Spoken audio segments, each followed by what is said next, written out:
Welcome to the Iowa blog. Today is Thursday. It is the 28th of August, 2025. We're going to continue our presentation of Qatsyr harvest and give Yahweh's perspective on these events. And to pick up where we left off in our last program on this topic, we were sharing place as a gift on the palms of her hands, the sacrificial offering of the memorable man, apportioned as the sacrificial gift for exclusivity in the relationship. The topic that we're covering here happens to be what's known as the adulterous woman. As I've shared on previous programs, this is really not speaking of a woman per se, but instead the remaining remnant that is gathered into Jerusalem on Teruah, September 24th of 2033, which is year 6000 Yah. The purpose is for this remnant of Yisrael to be purged of any inadvertent religious or political guilt, such that the remnant can be witnesses to Dod's return. He is the groom in this case, and this adulterous woman is going to be symbolically wed to him upon his return. Dod is the Messiah. He is the Son of God. He is our Savior. He is the chosen one. He is the former and returning king, and this will be his third arrival.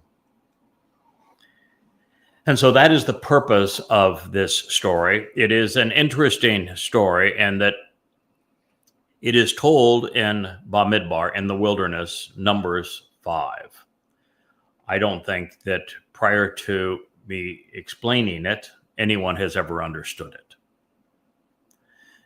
Certainly, there's no example of it ever being practiced by the children of Israel. And so if you have a story that takes up an entire chapter, and there's not a single example of anyone ever understanding the purpose of the story, or of ever responding and executing this plan as it is laid out by Yahweh, and there is no example of either, then what you know is that while God said this through Moshe at this time, it did not pertain to that time. It pertains to right now, and particularly to Teruah, September 24th of 2033, year 6000 Yah. When we progress through Numbers, what we find is God divorcing Israel. Israel becomes so belligerent, so obnoxious, so hostile to Yahweh that he can't stand them anymore. Moshe even quits and asks Yahweh to kill him. It's so bad. So in the midst of these tirades against God, Yahweh has a choice. He can either acknowledge that the human experiment was counterproductive, nothing but aggravating, and bemoan the fact that he even created humankind. That's what he did during the flood. Or he could say, I'm going to come up with a remedy for this. These people are nowhere close to receiving that remedy now, but I'm going to present it now, and we will implement this remedy in due time. And that's what he did. After the episode with the spies, God finally said, that's enough. Everybody over the age of 20, you're done. It's going to be a pile of carcasses. You're dead. Dead to me. I have no interest in you. And the under 20s, he then went into what I would call the speech of speeches. It is the longest uninterrupted I can't call it a diatribe, but narrative from the lips of Yahweh. And he explains how in the end he's going to resolve the people's recalcitrance. And specifically says it's going to be as a result of 2 free will offerings, sacrifices. One by the bull, another by the lamb, and then finally a contribution by a goat. And in telling this story, what he is saying is that when we reach the last days, a bull, the Adamah Parah, that's the story of Numbers 19, after meltdown after meltdown after meltdown on behalf of the belligerent children of Israel, and before even the belligerents of the waters of Meribah in the 20th chapter of Numbers. God just saying, showing just how obnoxious Israelis were and remain. And he then in Numbers 19 tells the story of the Adamah Parah. The Parah is a productive bull. And how that sacrifice is going to be orchestrated on behalf of the adulterous woman in Numbers 5 during Teruah to purge this mortal remnant of Yisrael that returns 10 days before the arrival of the Messiah and King, Dod. That is the story we are considering, and this is that woman. Israel presented as overtly religious. Adultery in God's nomenclature has nothing to do with promiscuous sexuality. It is all to do with religious perversions. And what we find in the 15th chapter is something that I think everyone's going to enjoy. I'm going to walk all who are interested through everything that can be known about Numbers 11, 12, 13, 14, and 15, so that you know exactly how all of this will fit together, because God presented it all for our edification. And it's a powerful story. And then the prophets, particularly Yeshaya, Isaiah, speak really authoritatively about this, providing the timing for this, the sacrifice of the Adamah Parah on Teruah. Explain who the beneficiaries will be and how it will serve God's people. So that is the story we are considering, and it's important that you understand it in context. So what we can conclude from Numbers 15 is that this adulterous woman that is coveted by a very special man, Dod, the returning king, it is presented such that it is the entire mortal remnant of Israel who is being purged to witness this marriage, but that one woman representing the entire community is chosen for this particular treatment to become Dod's bride.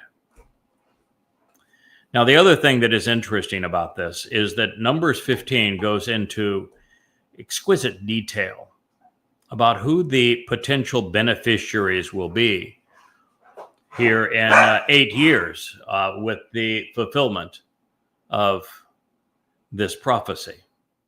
And what it makes emphatic is that to be among this mortal remnant, you cannot, absolutely cannot be guilty of promoting religion or excusing religion. If you are sharing in social media or in a synagogue, a church, or a mosque, your religiosity, you're preaching it, you're defending it, you are not qualified. You will not be among those who are purged. You will be destroyed upon the fulfillment of Teruah.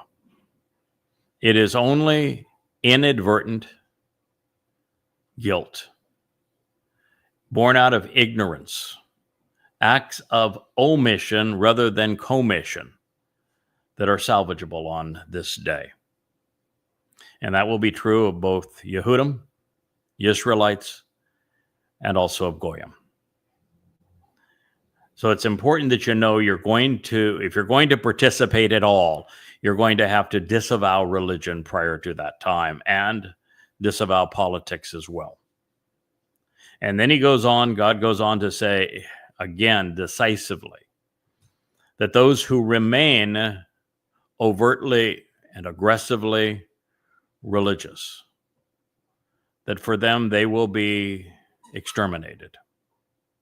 As we move into this time post-wedding, 5 days later, we enter the millennial celebration of Sukkah, where God restores the earth. Well, actually, prior to that time, on Teruah is when he begins to terraform the planet so that it represents the conditions enjoyed in Eden.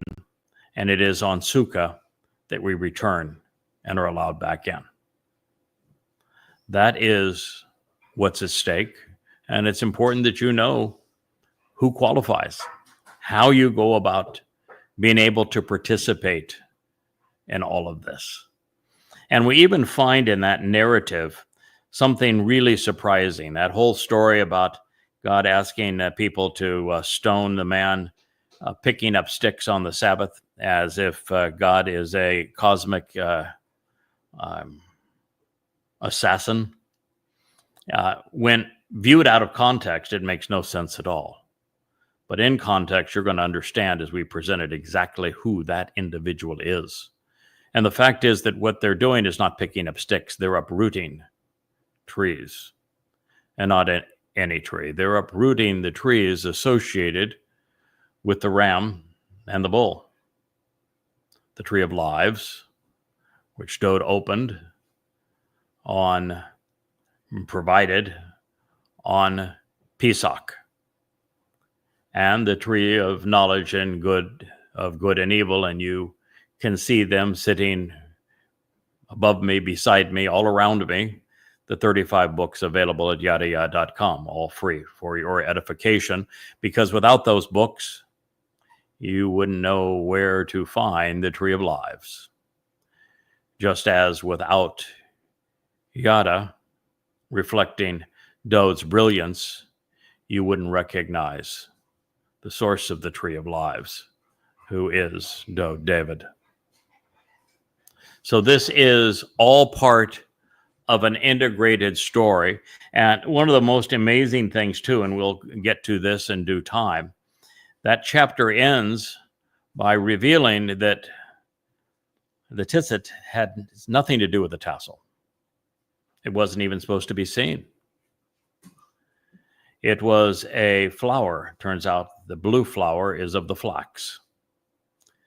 The flax being the source for the threads that would be used to make it, but also the threads for garments, particularly those worn by the priest in linen. It is going to resolve all of this. That's going to be Dode. It's going to act as the high priest, and Elia is going to act as the priest also on Teruah, and he is the priest in this story of the adulterous woman. He is also the priest in the story of the Adamah Parah, and that he will be wearing linen. But that blue flower announces the arrival of the first month of the year, Abib, which is when Chag Matzah is celebrated. That's what Dode fulfilled to bring us life and perfection through Pesach, Matzah, and Bekurim. And it was a blue flower not to be worn to show off one's religiosity. This blue flower was to be hidden inside of the hem to remind the wearer that there was a remedy and that they needed to look forward to what Dode would accomplish on Pesach, Matzah, and Bekurim because of that blue flowering flax. And so we will get to all of this and make perfect sense of things that have been so mysterious to so many for so long, because these are all prophetic texts that speak to our situation and the situation of God's people at this very moment in time. A moment when we have no time left for nonsense. So Yahweh announces in Bamidbar in the wilderness, Numbers 5, place a gift. Nathan, then offer something being bestowed on the palms of her hands. This is that woman whom the preceding chapters have already told us represents all Yisrael, and her guilt is for having been religious. This is the sacrificial offering. This is the mincha, the gift bestowed and apportioned as a present from the memorable man. In this case, the memorable man is not the most memorable of men. That would be God's chosen one, his beloved son, our Messiah and King, Dod. No, this memorable man, Zacharon, is the one who serves him, who reflects his light. It is the one who is actually offering this very sacrifice that will be put in her hands to purge her of her guilt. The memorable man is from Zakar. Zakar means to recall, and it is descriptive of a human male. Zacharon, with the own ending, means all things pertaining to this memorable man. And he is the one who is apportioned as the sacrificial gift. And it is for Kina. Kina. Exclusivity in the relationship. And for those who say, well, I mean, you only get one wife. She must have been slutting around. The resolution is for exclusivity in the relationship. That sounds like monogamy to me. Hell no. Read things in context. God denounced Israel's propensity to be religious as the introduction to all of this. The relationship that Israel has cheated on for the past 3,450 years is the covenant relationship with Yahweh. And Dod wants his bride back. Yahweh wants his bride back. And for Yisrael to return, she has to stop cheating on God. There'll be no more Hashem. There'll be no more G-D. There'll be no more rabbinic rubbish. And when I say rabbinic rubbish, I have in my feed to Facebook, I have some 20 or so testimonials from rabbis that are presented as videos every day, and they are repulsive. The nonsense that rabbis spew out is so counter to the Torah, so counter to Yahweh, so utterly insane, so ridiculous, they should be ashamed. And it is that which must go for there to be exclusivity in this relationship. And in the hand of the one acting in the role of priest, that would be Elia at this time. That is why he is returning. They will choose to have the waters of vexing and provoking bitterness, of the curse of harmful consequences. Are you familiar with the waters of bitterness? You should be. So Numbers 20. It is from Mar here. It's Mayim Mar. It's the waters of Meribah. And a host of catastrophic confrontations with Yahweh. The children of Israel went full tilt off the pasture, off the planet at Meribah. And God, as I said, gave up. It's that embitterness, that grievous, disagreeable, and toxic nature that's so pungent and so disgusting and revolting towards the relationship, and so utterly harmful to being in God's presence that must be purged. Now, if you recall, Eliah was known for one thing. One thing. He was really good at it, though. And that is, he's the man who, with great humor and sarcasm, confronted the propensity of Israel to be religious and political. He criticized and condemned the king and queen of Israel and the political establishment, and then assailed the prophets of Baal, the Lord, and Asherah, the queen of heaven and mother of God, a very cult that became Christianity.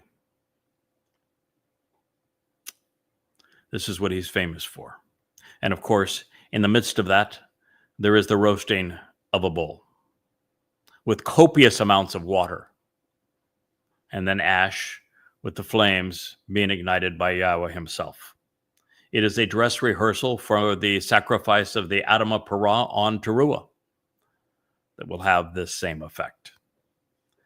And when we read Numbers 5, and this was Numbers 5:18, what we need to appreciate is that the entirety of this remaining mortal remnant of Yisrael, who are being purged by the Adamah Parah, with Eliah orchestrating on Teruah in year 6000 Yah, represents the entirety of that remnant, all chosen by Yahweh and brought into Yisrael, flown into Jerusalem from all around the world, because these are the remnant of Jews who are not overtly religious or political.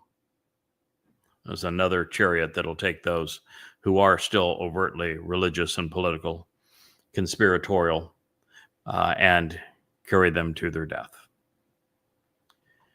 And it is on this day that the community is purged to be in the audience to attend the great homecoming of Dod. And one of those representatives of Yisrael is going to be this particular woman. Dod is going to have his bride. So once again, we are being reminded that the cure for Yisrael and the means she has come to embrace at this moment is that she must come clean to receive the Messiah, to be in God's presence as they both return. 6:22 p.m., sunset in Jerusalem, the 2nd of October, 2033. And for that to occur, they must receive the gift of the Adamah Parah. Adamah meaning red, meaning man. It is feminine here because it is identifying Parah. Parah is par is a bull. With the ending, it is a productive bull. And so this is the bloody red man who is serving as a productive bull on Teruah. This is Numbers 19 coming to the rescue of Numbers 5. And so that is the gift that makes this possible. And this is God's solution. Rather than give up on the human experience and just destroy the planet, Yahweh came up with this plan, and it involves the bull, the goat, who is Eliah, and the ram, who is our returning king, Dod, who is served as the lamb for Passover and his fulfillment of it in his second of 3 lives. This is God's story. Those are the characters in God's story, and he's telling his story the way that he intends to fulfill the remaining Moed Mikre. This is the symbols, these are the symbols that he chose in this regard. And he's gone into great detail to explain all of them. So he is being apportioned, this is that bull, is being apportioned to Yisrael to retain exclusivity in the relationship, providing reconciliation. In fact, the reconciliation is complete. What we find, though, and it's a really interesting passage in Numbers 15 that explains this, that while Dod's sacrifice on Pesach, Matzah, and Bikurim, particularly on Matzah, removed all guilt, religious guilt, political guilt, all guilt. So long as we stop being religious and become part of the covenant and attend Chag Matzah as God intended and meet the conditions of the covenant, all guilt, past, present, and future, is removed from us. It is the way that we are perfected, if you will. So we are not guilty. Is probably a better way to say it. With the sacrifice of the Adamah Parah, the bull, the par, that is not the case. The par can only purge inadvertent guilt, acts of omission rather than commission. And so this is being done for a reason at this point. The remnant that Yahweh has brought into Israel for the greatest show on earth, this transition from Teruah through Sukkah in year 6000 Yah 2033. They will have known Yahweh for anywhere between an hour and 12 hours. They'll know very little of the covenant, its terms and conditions. They will not understand, nor will have they ever capitalized upon Pesach, Matzah, and Bikurim to become perfected and immortal. They are not covenant. And the reason that it is this way, and that my sacrifice does not have the overwhelming purging effect that Dod's does, is that everyone who has chosen to capitalize on what Dod as our Messiah and Savior has done by fulfilling Pesach, Matzah, and Bikurim has made an informed decision. They've come to know the 5 conditions of the covenant. They've come to understand how the 5 benefits of the covenant are delivered by Dod's fulfillment of Pesach, Matzah, and Bikurim. They understand what each of the 12 Moed Mikre represent. They have come to know and love Yahweh's name. They are Torah observant. And as a result of these things, they have come to know, understand, and ultimately respond to what God is offering. It's an entire process. And over that process, they've gone one step further. They have all engaged, working on behalf of Yahweh and on behalf of his family to share the message. So this is a conscious decision that they have made. Whereas those who will benefit from the Adamah Parah, they have been in this position for anywhere from 1 hour to 12 hours, and their only qualification has been that their crimes were inadvertent. They were deceived as opposed to deceivers. They were misled as opposed to misleading. And therefore, to grant them immortality such that they could be part of the heavenly community for all time would be insane of God. And God doesn't do insane things. And so what he does is said, I'm going to give you a complete cleansing so that you can enter the millennial celebration of the Shabbat with me and with your king, Dod. And from that point on, it is in your interest, whether you be Goyim or Yehudim, to learn the conditions of the covenant, to learn the importance of the Moed Mikre, to learn to respect Dod and to respect Yahweh in his name. And there's going to be members of the covenant family who are going to be there to provide this education. And there will be many, both Goyim and Yehudim, who make that decision and who, because they process this information in an intelligent way, become covenant and become immortal. While those who go astray, if it's inadvertent, there is a remedy. It's actually Elia that provides that remedy. And if they become part of a community where they're promoting their bad decisions, well, they're exterminated. So that is the process, and you can see they are slightly different. So it is in your interest to accept the terms and conditions of the covenant and capitalize on Yahweh's invitations to meet with him 7 times a year during these Moed Mikre, understanding what is being delivered and offered through them, so that you have a opportunity to be part of the Shabuah harvest, or at the very least, if you're one of those who survives the time of trouble, the Teruah gleaning, such that you are immortal. That would be in your best interest. This solution is not to make anyone immortal, but it is to perfect the bride so that she can witness Yahweh's return, because this is taking place now 10 days before, in terms of the communal cleansing, the wedding, which will take place on Kippurim. So this Adamah Parah is being apportioned to Yisrael. And it's to retain exclusivity in this relationship agreement.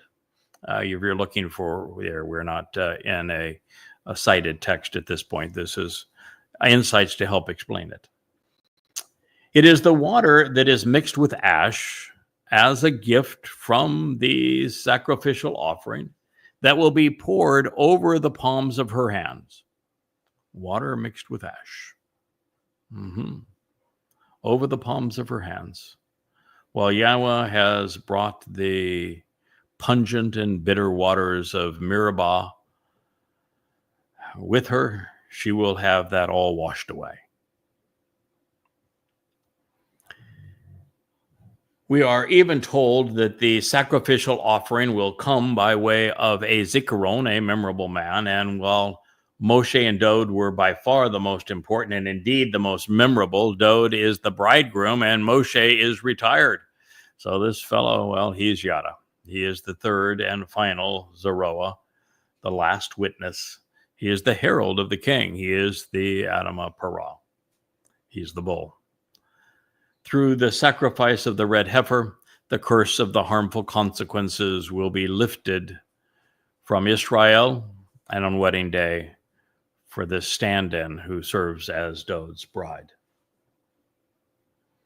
Now, the one acting in the role of priest, this is now returning to the cited text, Rich, the one acting in the role of priest will have her swear an oath and make a solemn promise to earnestly affirm the truth regarding herself at this moment in time.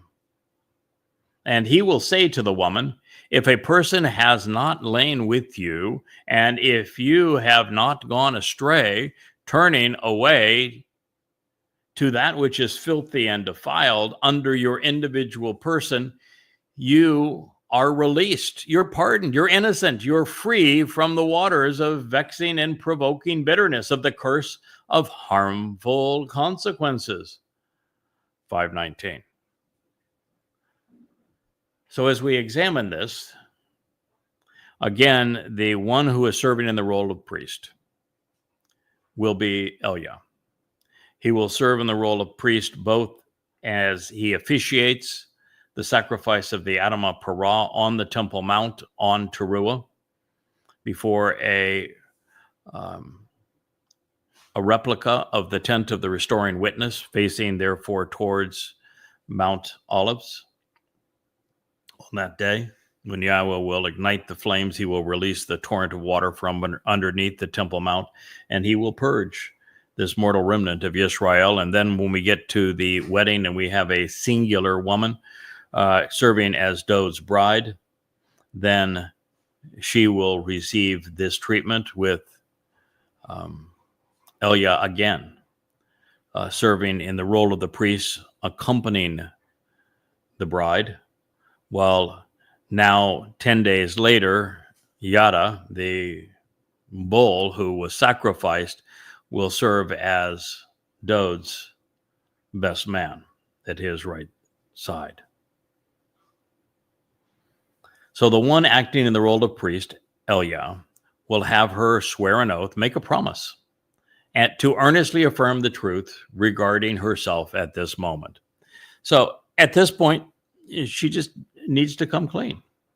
Just say, this is what she's had now 10 days to get her act together. So, I can tell you both that Elia is going to be very attentive at this point. In fact, it actually talks about Elias working with this woman at this moment and purging her of her guilt. So she's going to be able to make a confession at this moment and say, I'm not guilty. Whatever mistakes I've made in the past, they're in the past. And so he will say to the woman, if a person has not lain with you, and if you have not gone astray, turning away to that which is filthy and defiled.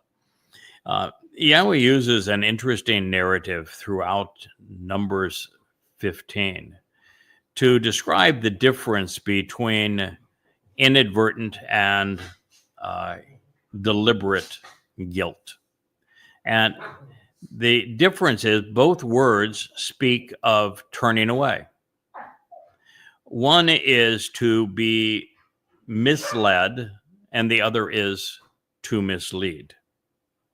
So in this case, if you have not gone astray, turning away, and the fact is she will have been purged of that. And she wouldn't be here if she had been among those who was misleading. And to mislead is filthy and it's defiled. So what we're being told is exactly what I've shared. Because of the sacrifice of the Adamah Parah, and because of this special treatment, this one individual who will be Dod's bride, representing this wedding on Yom Kippurim, that we're told that she has been released, she has been pardoned, she is seen as innocent, she is free from guilt. She is free of the waters of vexing and provoking bitterness. She has been distanced from and resolved for the horrendous rebellion that was perpetrated by Israel against Yahweh during the Exodus in the episode called The Waters of Meribah. That's what's happening here. So Yahweh is using the analogy of a troubled marriage to present the state of affairs between Dod and Israel at the present. In the book of Hosea, Yahweh specifically asks Hosea to marry Gomer, who is a religious prostitute, because Yahweh wanted his people to understand the reason he was divorcing them had nothing to do with sexuality and all to do with religiosity. And therefore, the separation, the notice of divorce offered from Yahweh to Israel said that because you are religious, you are like Gomer, I am divorcing you. And you have continued to be religious all the way from the beginning of the Exodus. And he then says, I will not return to you, which means God has separated himself from Israel. He says, I'm even going to heaven. I'm going to be apart from you. I'm not going to be coming to help you. And I will not return to you until you return to me. And Israel has not done that. So that is the idea that is being presented here through Hosea. And we'll have to recognize that Yahweh is not going to remarry the woman that he has divorced in Israel. And so he is arranging for his beloved son to marry Israel, and his son wants his woman back. So just as was the case with Hosea, this is something which must be resolved prior to Yahweh returning with Dod, for the family reunion on Kippurim and for this wedding to occur. Therefore, in this prophetic statement, and really all of Numbers is prophetic, it has almost nothing to do with the Exodus and that time. It has all to do with us and our time. So in this prophetic statement, Israel is being asked to renew her wedding vows, to be, that wedding vows is kind of a misnomer in a way. There are no wedding vows in the Torah, but to restate her desire to engage in a relationship with Yahweh and to appreciate all that Dowd has done to purge the people of their guilt and to provide an extension of life. So the truth is that they're ready for a change. And since it is obvious that she is filthy as a pig in a pungent sty, the curse of religious indoctrination remains, and therefore it is being removed in this process. And understand, by being religious, she is pungent. Had she promoted religion, there's nothing God could have done for her. So by contrast, branded and stigmatized as a sign of ownership by another, you having gone astray under your person, you are polluted and unclean. A person being offered to you as a gift with her horizontal apart from your individual man. All right. God's still using the metaphor of a woman in a relationship with a man, a marriage relationship, to convey his frustration with his people, just as he did in the book of Hosea. It is a metaphor. So he is saying that Israel is branded, stigmatized, because they're owned by another, and that one is Judaism. Judaism is considered inseparable from being Jewish by the vast preponderance of Jews, and that is their stigma. And in this case, those who were gathered here had gone astray. They did so under another person's influence, the rabbis, and they were polluted and unclean because of that muck that came out of the rabbis' mouths. Now, a person is being offered to you as a gift, is what God says. And that man is capable of setting you apart from your prior religious relationship. Therefore, religion is stigmatizing. It is a sign that one soul is owned and controlled by another, and that other is not God. Now, I've considered a wealth of things over the years, but I've never thought it would come down to this, to being a whore sanitizer.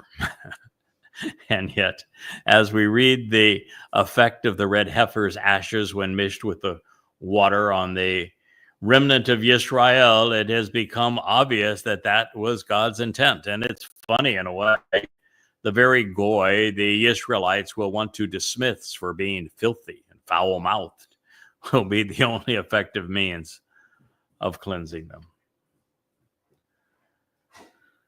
Clearly, with the Zeroah becoming the Adamah Parah, the productive bloody red man on the ground, a person is being offered as a gift to reconcile God's wayward people, even if he, she, the man and the heifer is horizontal at this time. And it is true that I will be struck down by Hasatan's minions, recognizing that the Torahless one, who is going to be the great betrayer of Israel and the adversary of his people, is the copper confabulator, Donald Trump.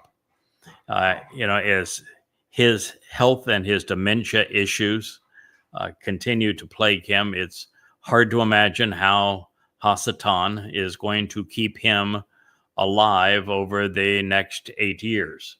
And I didn't say upright because in the book of Daniel, we are told by, this would be Gabriel, who is Dode, that he is going to be distinguished because, well, in addition to having that goatish comb over hair and having a gargantuan ego, this man's going to have a flashy set of wheels. It's going to be in a wheelchair, and that wheelchair is going to be as gaudy as the Oval Office currently is, all gold plated and the like. But still, that is the individual that is going to coordinate the strike of my physical body. My bashar will be offered at this time in this way, just as Dode allowed the beast of Rome to beat him and crucify him as he offered his physical body. I will do the same on Teruah. And for that to occur, both of us have to release the protective nature of the Malak around us, which we will. He did, I will. Now, it's essential that Israel not only admit that they have gone astray, but also acknowledge their newfound commitment to the truth. The one acting in, this is again returning to Yahweh's statement, Rich, the one acting in the role of priest will have the woman swear an oath and make a solemn promise to earnestly affirm the truth regarding herself at this moment of time by way of Shabuah, the promise of 7, for the curse of Allah. The one acting in the role of priest should say to the woman, Yahweh wants to offer the gift for you. And this is regarding the curse of Allah and regarding Shabuah, the promise of 7, in the midst of your family. Yahweh is dramatically offering to give with ongoing implications such that pursuant to your procreative power, you will give birth and your womb will swell. Numbers 5:21. As we like to say in this program, there is a lot to unpack in that statement. All right, so again, the one acting in the role of priest is Elia. He was returned for this role and for the role of being the master of ceremonies over the sacrifice of the Adamah Parah. This is something he alone had practiced, and he is the foremost orator in the world at exposing and condemning religion and politics while overseeing and orchestrating the sacrifice of a bull with copious amounts of water and fire that are going to replicate this situation. So that's why he was chosen for this role. That's why he is announced as one of the 2 witnesses. So the one acting in the role of priest, Elia, shall have the woman swear an oath and make a solemn promise to earnestly affirm the truth regarding herself at this moment in time. So she will have been counseled. She needs to know what the truth is, what it is that has put her in this wonderful and unique and special place. And one of the things she's going to discuss is that she's here by way of Shabuah, the promise of 7, and that it is to cure the curse of Allah. Now, what this means is that Shabuah is the next harvest.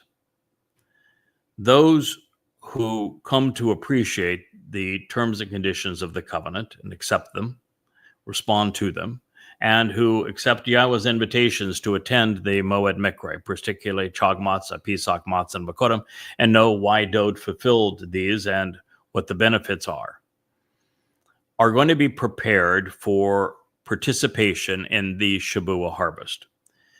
There are 2 very important Shabuahs. The first of those is the 22nd of May of 2026, just 10 months from now. And the second is the 11th of June in 2027. Both, of course, are on a Shabbat. Shabuah is based upon Shabbat, the promise of the Shabbat, in addition to the promise of 7. It is at that moment that the curse of Allah is going to be unleashed upon Israel. The fact that there are 2 of these Shabuah to consider, both of which are Shabuah, both of which occur on a Shabbat.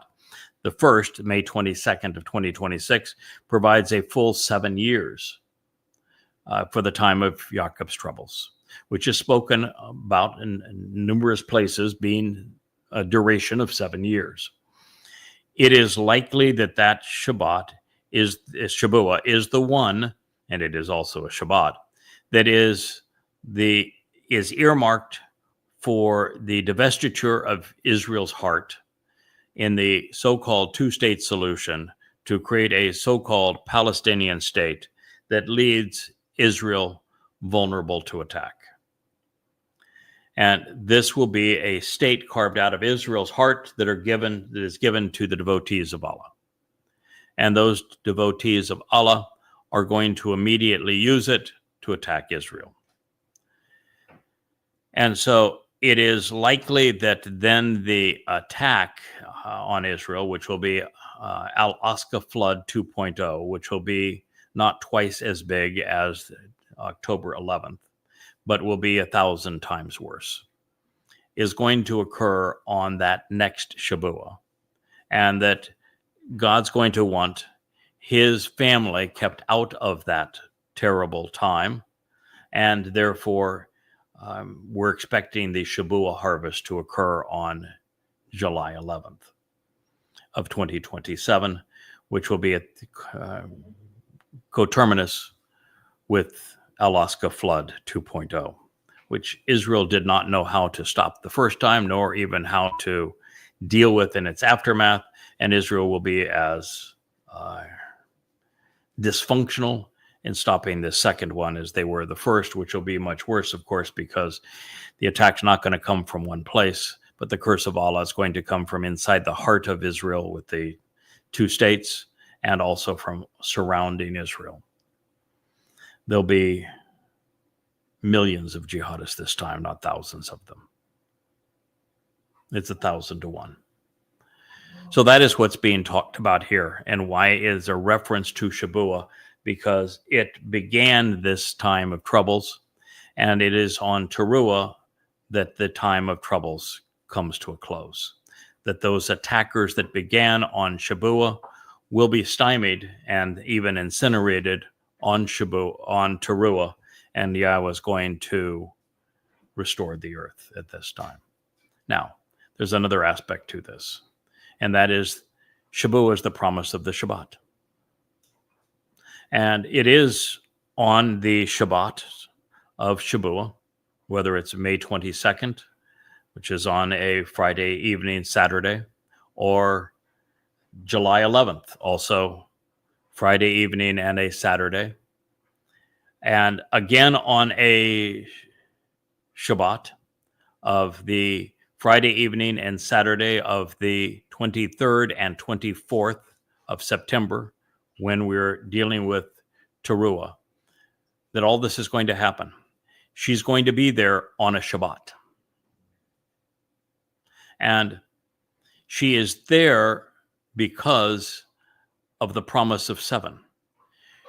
In just 15 days after the wedding to Dode on Kippurim, 10 days after Teruah, and 5 days after that, with the entry into the garden, Sukkah, where those tents are going to be wedding booths, if you will, time of the honeymoon, that she is invited to experience the ultimate promise of 7 and enter the final and 7th millennia of man, once estranged from the garden, but now brought back into the garden. And of course, at this point, the curse of Allah is no more. So So the one acting as the priest, again, Elia, should say to the woman. Now, in Hebrew, Isha is a very interesting term. It is very often rendered wife at this time, but there is no Hebrew word for wife. Isha is simply the word for feminine individual or woman. Ish meaning man, Isha meaning woman. It has the ah ending that makes ish feminine. But the other thing that's interesting is that Isha is also the Hebrew word for fire. And we're constantly told during the Moed Mikre, we need to come in presence of, in the presence of and approach this fire. Now, people are always confused by this, but let me explain it. Fire is transformative. We as physical mortal beings decay. We are corrupt. We are imperfect. We decay. We are limited to very short lives on this planet and cannot leave it. Well, we can go to the moon, but big deal. We're still in the Earth's atmosphere. So that's it. To be liberated in space and time, to be perfected, to be empowered, to be enriched, we have to be transformed from decaying matter into light and energy. What does a fire do? Does a fire not burn decaying organic matter and turn it into light and energy? That's the very reason that we're encouraged to walk into the presence of the Isha and be transformed. So in this case, the one acting in the role of priest should say to the woman, Yahweh wants to offer the gift for you. Now, while in this particular case, the gift is the Adama Parah, the gift is this bull, this par, yada.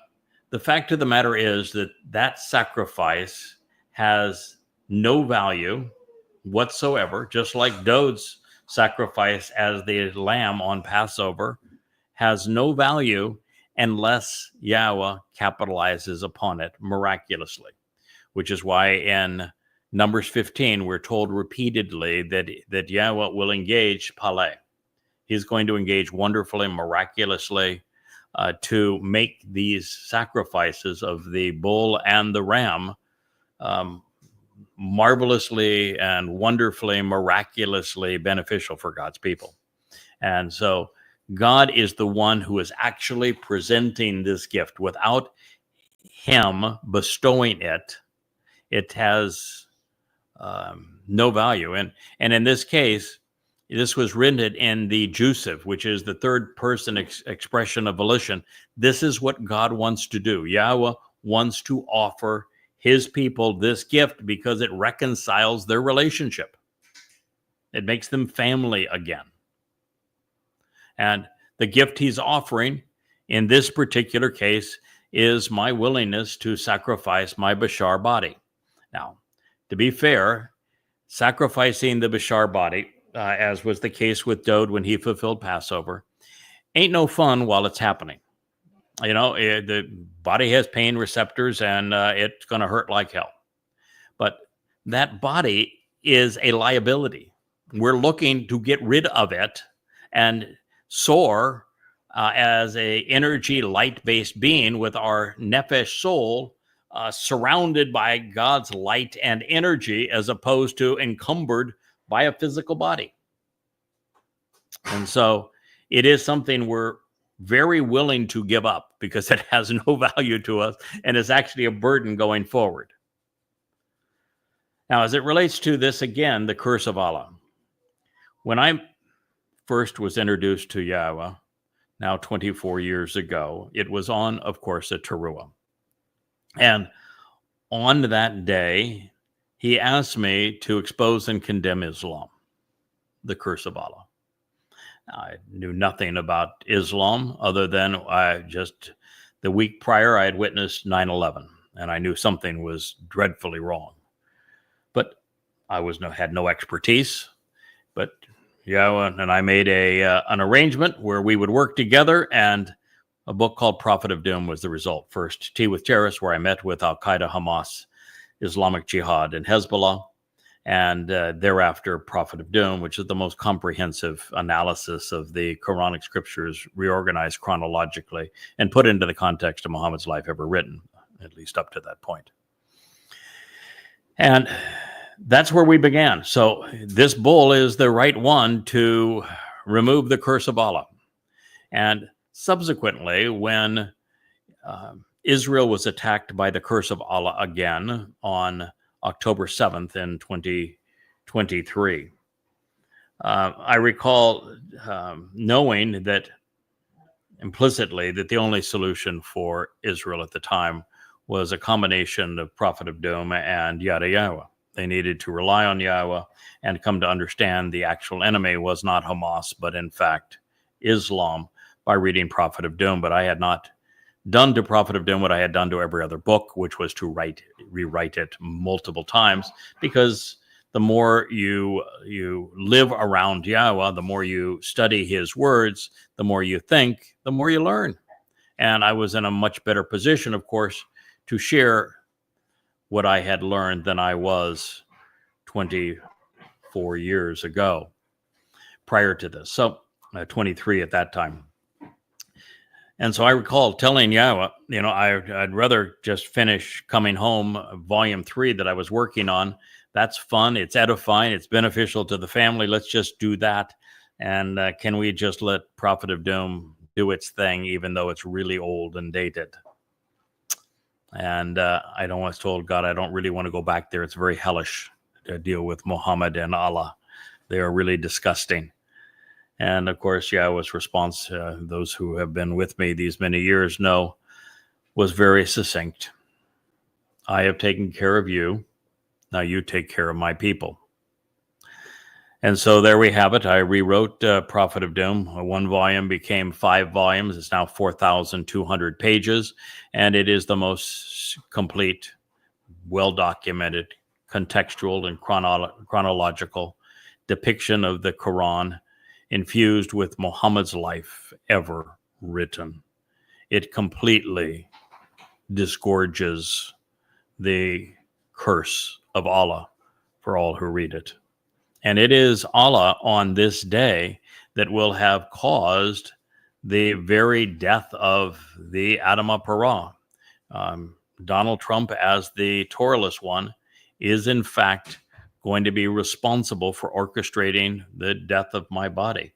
And he is in league with Muslims. It is Muslims who have been attacking Israel so viciously up to this point. And so it is very much the curse of Allah that we're dealing with at this moment, and it will be resolved in this very moment. And it is all based on the promise of the Shabbat and 7. And now she stands in the midst of her family, the family of Yisrael. And it says Yahweh is dramatically offering to give with ongoing implications. Now, this is the second mention of gift, and we're told this time, Wookie is quite insistent that he has the opportunity to come up. But Wookie loves, as you probably know, to drink from my cup. And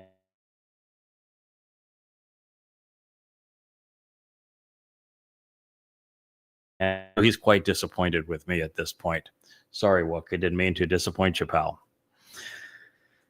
Oh, you're gonna read the citation? He's now watching himself, and I've got 2 monitors here, so I can see what we've got going, and Wookie is checking himself out in these monitors. So Yahweh is dramatically offering to you. This is the second time we have seen Nathan. He is bestowing. This is written in the call infinitive, which is a verbal noun intensifying the action as it plays out over time, that which is pursuant to your procreative power. God is saying, I'm going to open the womb again. We're going to have a family. And this mortal remnant that has been brought into Jerusalem and that has now been purged and that now is being wed to my beloved son, Dode. Well, we're going to be productive. we're going to celebrate all that there is about family and raising children and opening your womb so that it will swell.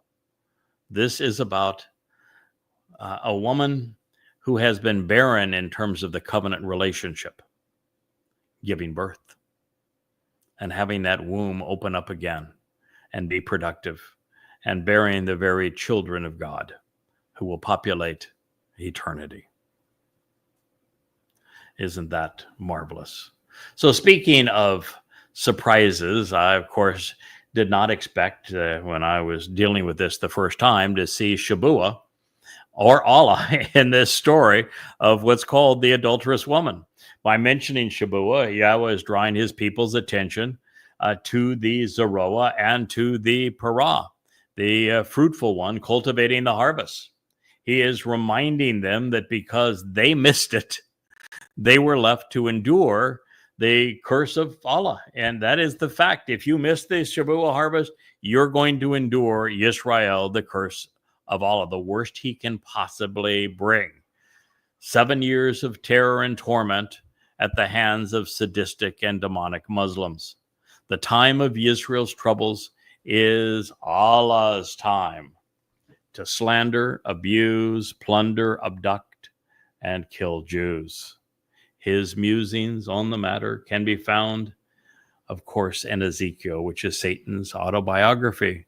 And there it is where Satan brags about raping Jewish girls. I bet you don't know that there are 2 chapters in Ezekiel that are devoted entirely to gross, enormously grotesque rape scenes, just as Allah's minions do to Jews today, just as they're doing throughout Europe today. Well, Ezekiel is explicit as Allah's autobiography on raping Jews, but it also contains 25 very sadistic ways, utterly repulsive ways to kill Jewish men. It is a harbinger of what we watched on October 7th. Now, should you not concur with my conclusions, well, then I would encourage you to read the 3 volumes of Babel and see if you don't agree then. I think the case is irrefutable. Now, Yahweh's parting statement is typically mistranslated. I say this because it opens with God wanting to offer Israel a gift, something to salve the wounds inflicted by Allah, which will have been 7 years of brutality up to this point. And in this case, as a result of the red heifer sacrifice, the barren woman has been Israel, the nation of stillborn children, too corrupted by religion to survive. But she's going to give birth to healthy offspring once again. So the gift is swelling wombs and a return to childbearing in accordance with God's intent through the covenant all along. God's going to have the family he's always wanted. After all, that's the point in bringing Dode back, is it not? If it is the whole purpose of having a time together where we can celebrate the relationship of the covenant exactly as God intended. I think this is a marvelous time for us to conclude this program. I enjoy sharing these insights with you. I think that stories like this being Numbers 5, are seen prophetically for the first time, understood for the first time, made vital in our understanding and appreciation of Yahweh and his beloved son, Dode, at this time. So here from the library studio of the Yahweh blog, I wish you a wonderful day. May Yah bless.